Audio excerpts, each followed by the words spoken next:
Hey y'all, Gina Brown here, one of GCISD's instructional technology coaches.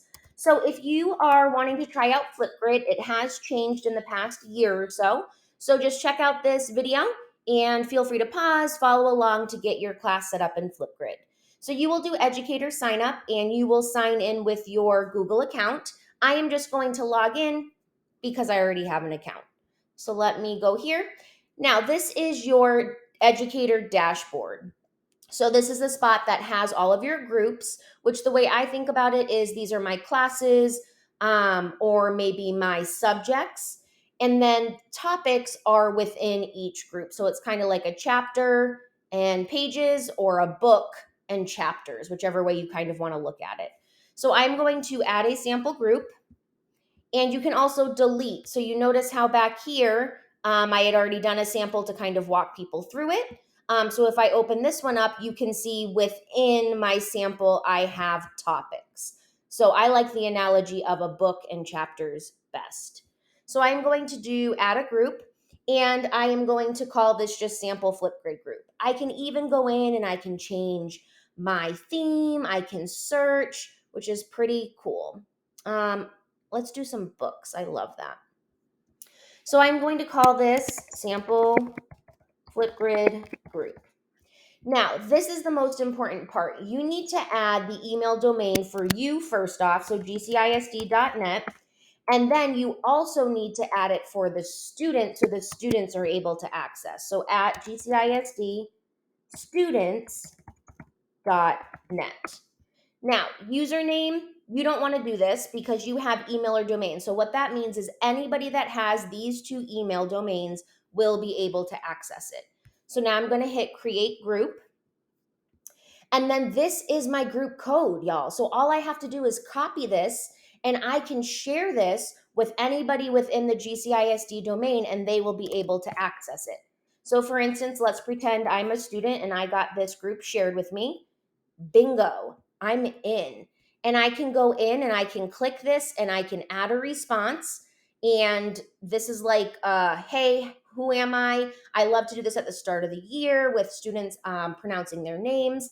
But this is always like the go-to. It always puts this one to start. And then it's your job to go within the group and add more topics. So now that I have my book created, I can add my chapters.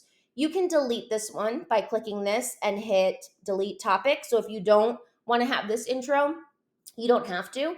I love it though because it's a great way, especially if students are new to Flipgrid and teachers. It's a kind of great practice round for teachers to help maneuver or navigate the site, and then same thing with the students. So once you're ready to add your next topic, you do the same exact thing you did with the group pretty much. So I'm going to add my sample topic. So I can do anything that I want. A book talk. I could have them describe something in science. I could do whatever. And I can even show you, if you go to Discovery, how you can discover topics that are already made. Woohoo! Work smart, not hard. So in here, you would put a description. I am just going to type the word description. Recording time, set it however you want. They went up and bumped it to 10 minutes, y'all. It used to only be 5, which is pretty cool. Remember, if you do 10 minutes, kids are going to do 10-minute Flipgrids. I promise you. So put your recording time. If you only want to listen to 2 minutes, do 2 minutes.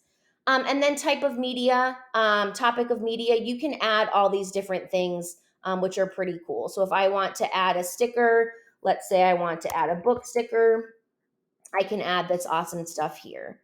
So let me just add this little red book. Awesome.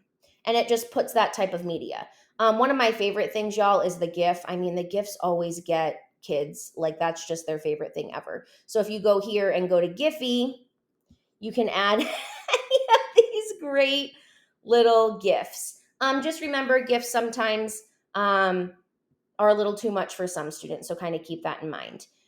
Now, I'm going to get rid of this just for now, and I'm going to put something stationary. Since we're going to be looking at this for a while, I want to make sure that it's not giving me a headache.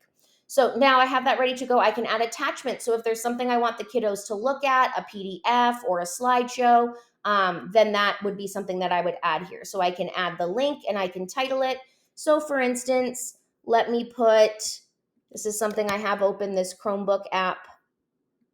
So let me paste that link there, and I will call it Chromebook Apps, just so I can show y'all all the features that it can do. So it adds that right there. So I am going to save this to group. And then this now is the code for this specific topic. So if you just want the kid to go straight to the topic, you can share this one. If they are going to be accessing the same grid or the same group, then you can just share that and they'll be able to see all of them. So you can just share that group topic and say, hey, kiddos, you are going to, let me go backtrack. You are going to go to this Flipgrid group always, and you're going to complete the most recent Flipgrid. Or if you want to be more intentional, you can say, hey, go to this exact topic. And then here it is. You're able to add a response, and then the students are able to complete their Flipgrid. Now, just to be transparent, there are more things that you can do within the topic. For instance, you can go to settings and you can kind of look at all these different things to moderate. So you can moderate videos and comments, which means I always do this. You have to watch the Flipgrid video before it gets published. You never know what kids are going to say, and you never know what they're going to post. So I always turn this on. Then topic status, you can have it hidden after the kids are done with it or after you're done with it so they can't post anymore. I do a schedule status just so that way once submissions are done, once I'm done looking at it, I don't want kids to still submit things. Same thing, they can just do comments, they can do videos, they can do text. I always just leave it video and text. And then each of these has more options. So you can allow links, you can allow likes on videos. So as kids are watching them, one of my favorite things to do is to say, create your Flipgrid. And then once I publish them, I have the kids check back in, watch each other's videos and likes, comments, things like that. I try not to display view count because I don't want it to be a popularity contest. So it's awesome that you can have kiddos like each other's videos, but the kids can't see how many likes other kids got. And then you can do these awesome things too. So when the kids are doing their Flipgrid recording, they can add things like sticky notes, like emojis, stickers.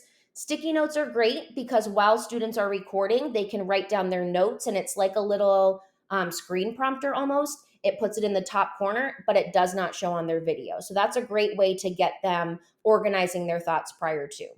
And then guest passwords. So if you want to share this, if you want to have this be like a presentation topic, and you don't want to add an @Gmail domain, which I would suggest against doing, you can send out a guest password and then they're able just to check out the specific videos that you want.